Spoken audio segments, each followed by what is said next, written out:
porque ela tem que gravar. O Senhor esteja convosco. Proclamação do Evangelho de Jesus Cristo segundo Mateus. Tendo nascido Jesus na cidade de Belém, na Judéia, no tempo do rei Herodes, eis que alguns magos do Oriente chegaram a Jerusalém, perguntando: onde está o rei dos judeus que acaba de nascer? Nós vimos a sua estrela no Oriente e viemos adorá-lo. Ao saber disso, o rei Herodes ficou perturbado, assim como toda a cidade de Jerusalém. Reunindo todos os sumos sacerdotes e os mestres da lei, perguntava-lhes onde o Messias deveria nascer. Eles responderam: em Belém, na Judéia, pois assim foi escrito pelo profeta: e tu, Belém, terra de Judá, de modo algum és a menor entre as principais cidades de Judá, porque de ti sairá um chefe, e vai ser o pastor de Israel, o meu povo. Então Herodes chamou em segredo os magos e procurou saber deles cuidadosamente quando a estrela tinha aparecido. Depois os enviou a Belém, dizendo: ide e procurai obter informações exatas sobre o menino. E quando o encontrardes, avisai-me, para que também eu vá adorá-lo. Depois que ouviram o rei, eles partiram, e a estrela que tinham visto no Oriente ia adiante deles, até parar sobre o lugar onde estava o menino.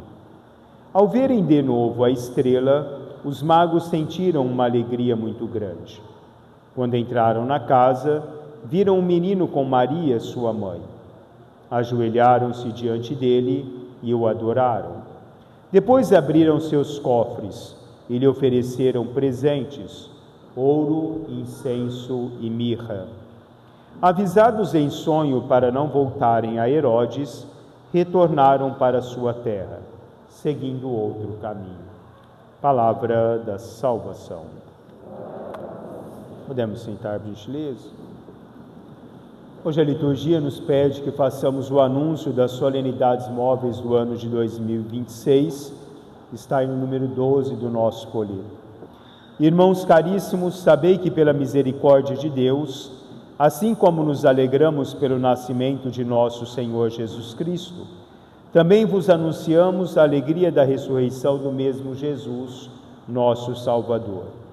No dia 18 de fevereiro, iniciareis o jejum da Sacratíssima Quaresma com a quarta-feira de cinzas. No dia 5 de abril, celebrareis com alegria a Santa Páscoa de nosso Senhor Jesus Cristo. No dia 17 de maio, ocorrerá a Ascensão de nosso Senhor Jesus Cristo. No dia 24 de maio, a festa de Pentecostes. No dia 4 de junho, a festa do Santíssimo Corpo e Sangue de Cristo. No dia 29 de novembro, será o primeiro domingo do advento de nosso Senhor Jesus Cristo. A Ele o louvor e a glória pelos séculos dos séculos. Amém. Meus caros irmãos e irmãs, celebrando hoje a festa da manifestação de nosso Senhor Jesus Cristo, nós celebramos a manifestação que Deus se faz perante todos os homens.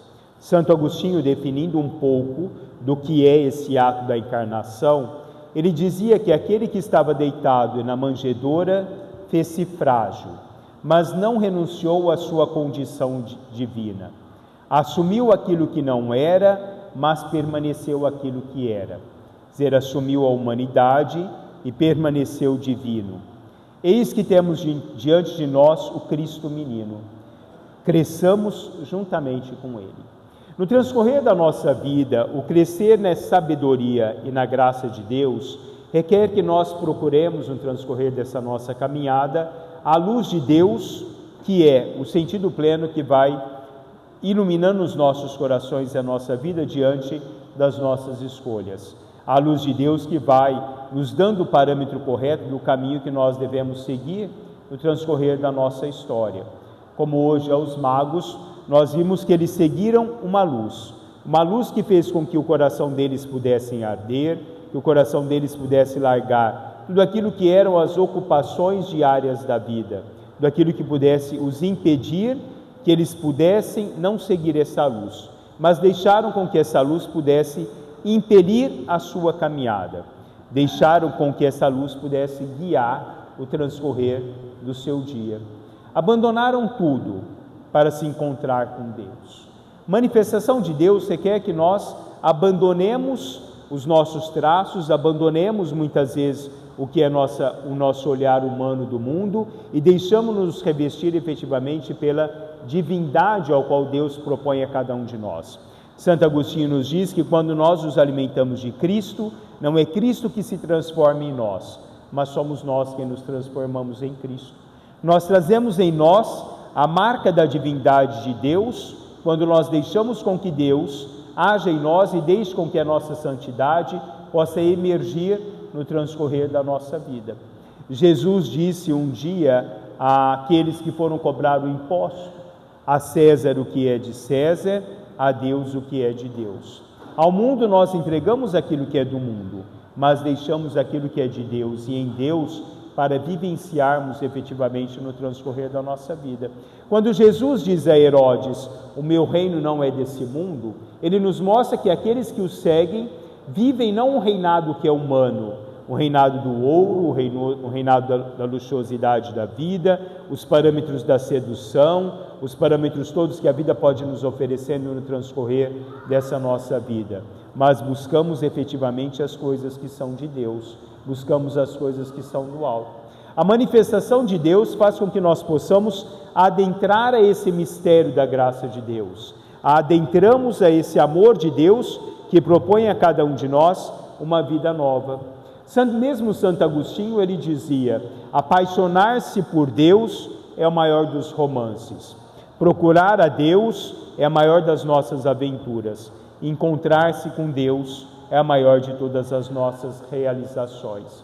O apaixonar-se por Deus requer com que nós adentramos a esse mistério e possamos viver no transcorrer da nossa vida essa nossa relação com Deus, uma relação onde enraiza-se em nós, onde nós buscamos na profundidade do nosso ser a essência de Deus que existe em cada um de nós, pois criados à imagem e semelhança de Deus, nós somos criados para viver segundo Deus, segundo as coisas que Deus vai proporcionando a cada um de nós.